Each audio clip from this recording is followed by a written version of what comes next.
In the year 9 AD, deep within the impenetrable, next, suffocating shadows of the Teutoburg forest, a man does not die by the piercing, honorable thrust of a Roman gladius.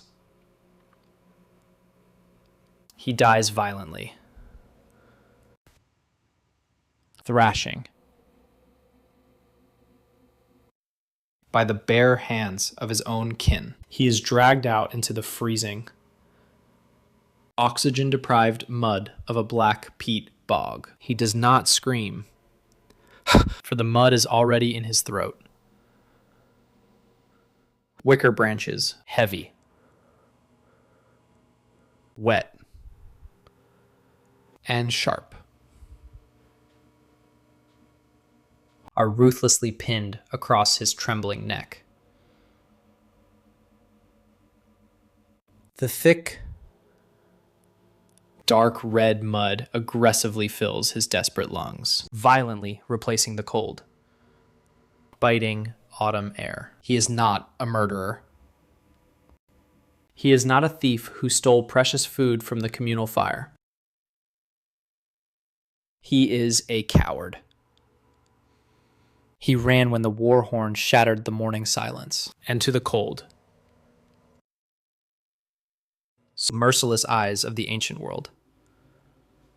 Cowardice was not recognized as a psychological flaw or a momentary weakness. Cowardice was a lethal infection. Cowardice was a rotting, highly contagious disease that threatened the very fabric of human existence. Zoom out from the isolated, silent bog. Look at the brutal, bloody expanse of human history from a chilling, detached macro perspective. For hundreds of thousands of years, survival was strictly a ruthless collective mechanism. The fragile human tribe was a single, unified,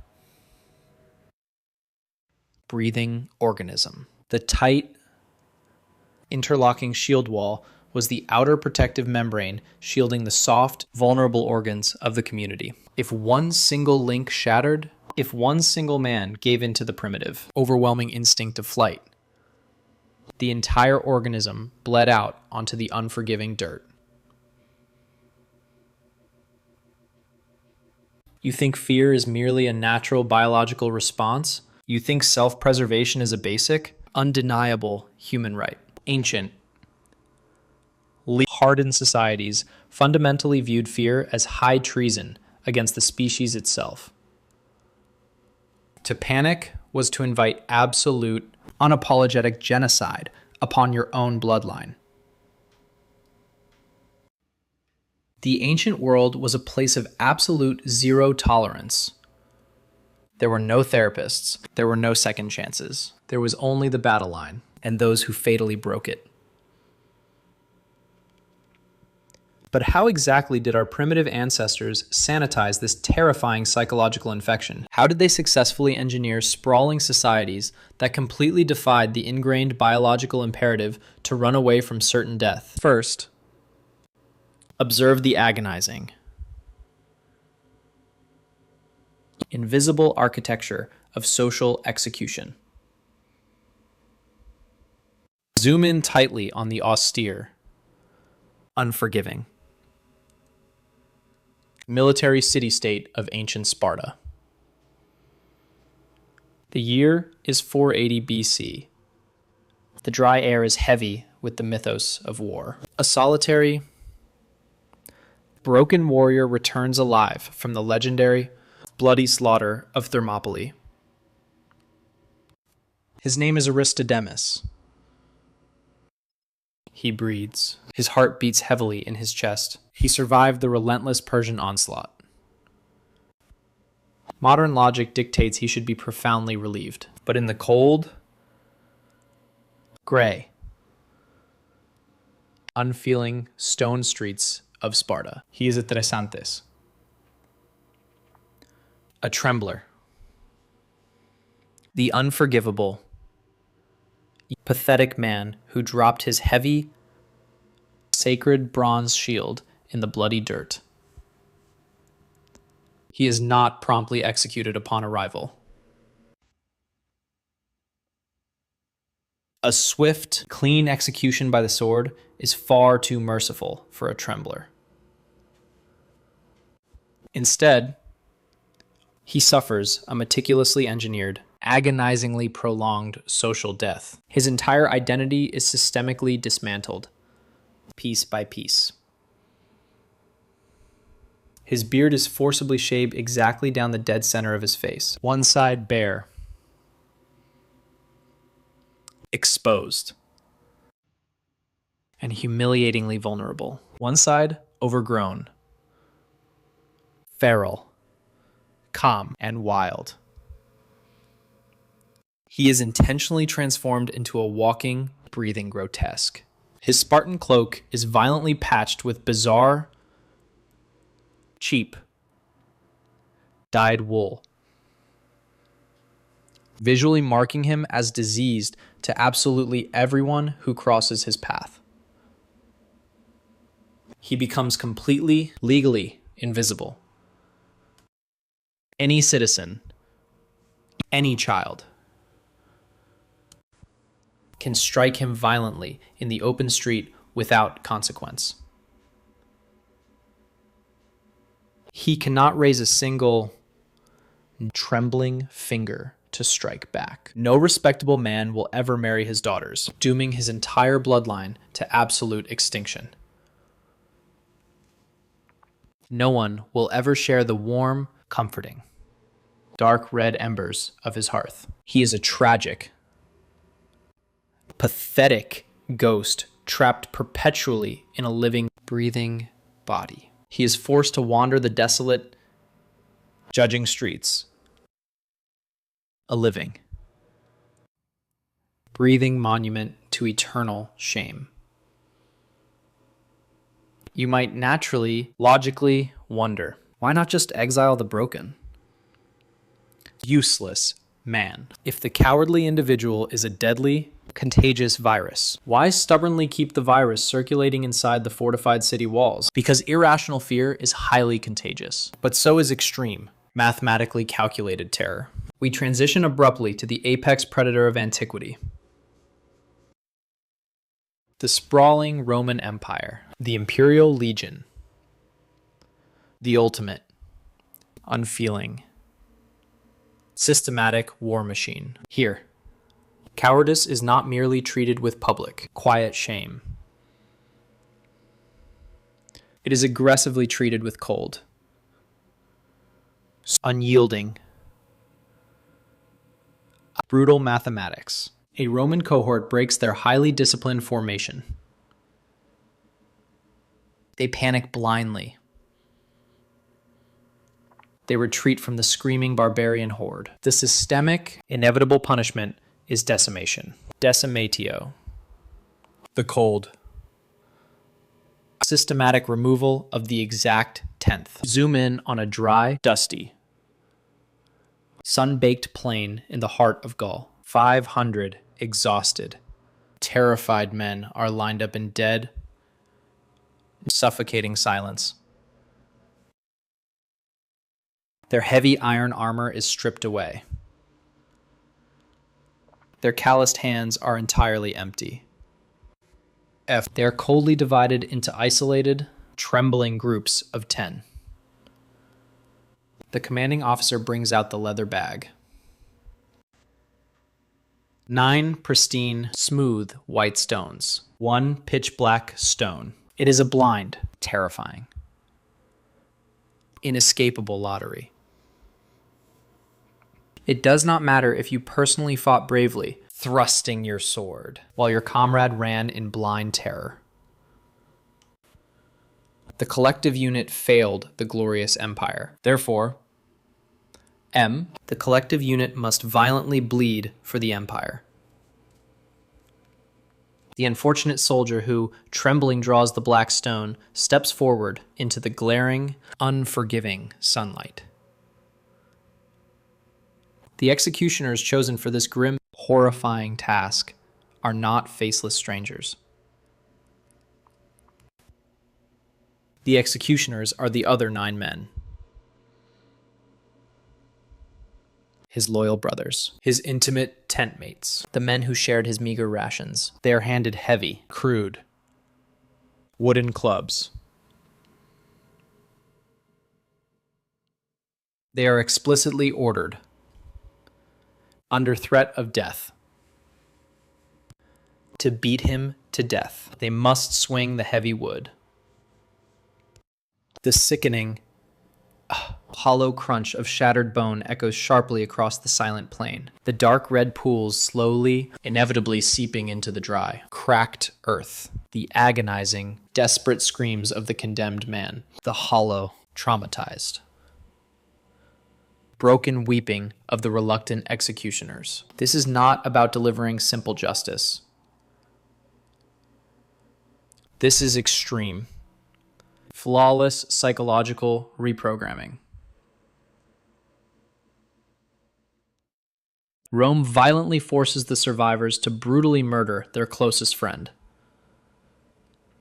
By doing so, Rome permanently replaces the natural fear of the enemy with the absolute, paralyzing, godlike terror of Rome itself. So, the brilliant Greeks weaponized shame. The relentless Romans coldly weaponized math. But what happens when the profound cowardice deeply offends the spiritual, mystical fabric of the universe itself? We descend into the third, most terrifying, abyssal layer. The absolute spiritual eradication. We return to the murky, fog-choked, silent bogs of northern Europe. The fierce Ban, mystical Germanic tribes of the dark, ancient forests. The Roman historian Tacitus meticulously recorded their brutal, uncompromising customs. Traitors to the tribe, those who actively betrayed their kin, were publicly hung from the highest, strongest oak trees. Their lifeless bodies were left swinging in the cold wind for the black ravens to feast upon. They were openly displayed as a stark warning. But cowards were treated completely differently. A coward was forcefully pushed down, face first, under heavily weighted wooden hurdles into the black, suffocating. Highly acidic swamp. Why the bog? Why deliberately hide the pathetic body from the sun? Because a traitor, however evil, still possesses human agency and intent. A coward, however, is viewed simply as defective, utterly useless meat. The magical, bizarre chemistry of the bog halts natural physical decomposition. It forcefully prevents the soul from ever crossing over into the mystical afterlife. The trembling coward is forever denied the glorious, eternal halls of Valhalla. The coward is denied the cold, silent embrace of hell. The coward is entirely denied the solid, comforting earth itself, pinned hopelessly, eternally between the vibrant world of the living and the silent world of the dead, flawlessly preserved in dark, freezing, acidic water. They are fundamentally unmade. Their very existence is violently, permanently erased from the sacred, collective, tribal memory. It is a total 9, unforgivable, eternal deletion of identity. Let us pivot the cinematic lens aggressively eastward. Zoom in on the pristine, rigid, minimalist aesthetics of feudal Japan. The unwavering samurai code, Bushido. The way of the warrior. Here, cowardice is a stain so profound, so deeply entrenched, that external. Physical punishment is deemed entirely insufficient. The trembling coward must become his own ruthless executioner to restore the delicate cosmic balance. A highly trained warrior hesitates for a mere second in battle. He brings unbearable, suffocating dishonor to his lord, his daimyo. He is granted the horrifying, ultimate privilege of seppuku, the meticulous ritual suicide. He sits perfectly still on a pure, spotless, white tatami mat. The visual contrast is stark, highly cinematic, deeply neo-minimalist. He wears a flawless, speed, pristine white kimono, representing absolute, unblemished purity before death. In front of him rests the cold tanto, a short, razor sharp, gleaming blade. He must intentionally plunge the cold steel deep into his own abdomen and drag it violently, slowly, from left to right. He must spill his own warm intestines onto the floor without crying out, without changing his facial expression. Only through this excruciating, self-inflicted, unimaginable agony can the dark stain of cowardice be washed clean. The pure white silk rapidly, violently blooms with a heavy, expanding dark red stain. The ultimate, horrifying paradox. To definitively prove you are no longer a coward, you must embrace the most terrifying, painful, visceral death imaginable, entirely by your own hand. Shame. Mathematics. Spiritual erasure. Ritual suicide. These were the grim, unforgiving, highly effective technologies of courage. Ancient man intimately understood a dark, terrifying, universal truth that modern, comfortable man desperately, constantly tries to forget. Courage is not a natural human condition. Self-preservation is the only truly natural biological condition. To force a fragile, breathing, bleeding human being to march directly into a solid, impenetrable wall of sharp, screaming iron. B, you must first construct a complex psychological mechanism infinitely more terrifying than the iron itself. The ancient world was a vast, unforgiving, bloody laboratory. The ultimate, 4, never-ending experiment was the manipulation and malleability of the human will. They did not attempt to gently rehabilitate the cowardly. They did not offer them sympathetic counseling or a second chance. They ruthlessly, systematically weaponized their total destruction. They built towering, magnificent, spanning empires directly on top of broken minds, shattered reputations, and casually discarded bodies. The cursed job. Half-shaved Trisantes wandering the silent stone streets. The weeping, traumatized, decimated legions of Gaul clutching bloody wooden clubs.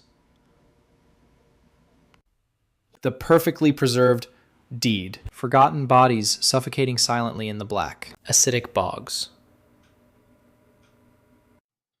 The expanding dark red stains blooming silently on pure white silk. Look closely around you today, in this bright, artificially lit modern era. The heavy, dented bronze shield walls are long gone, buried in the dust. The terrifying, acidic bogs are drained, paved over, and forgotten. We no longer physically, violently brand the tremblers in the public square. We no longer violently, rigidly enforce the bloody, blind lottery of the 10th. But the human brain, the deep, dark architecture of the mind, has not fundamentally changed in over 2,000 years. The deep reptilian, primitive hatred for the one who breaks the line, the one who runs, still slithers quietly, constantly in our DNA. We simply use vastly different, invisible weapons now. Digital exile. Relentless. Coordinated public humiliation. Cancel culture. The modern. The sterile arena requires absolutely no physical blood to be spilled. But tell me, when the faceless, relentless digital mob rapidly surrounds you, when your precious reputation is slowly beaten to death by the unseen, screaming crowd, when you are permanently algorithmically erased from the social fabric forever, leaving no trace. Are we really any more civilized than the ancient savages? Or have we just finally, flawlessly perfected the brutal art of burying the coward alive?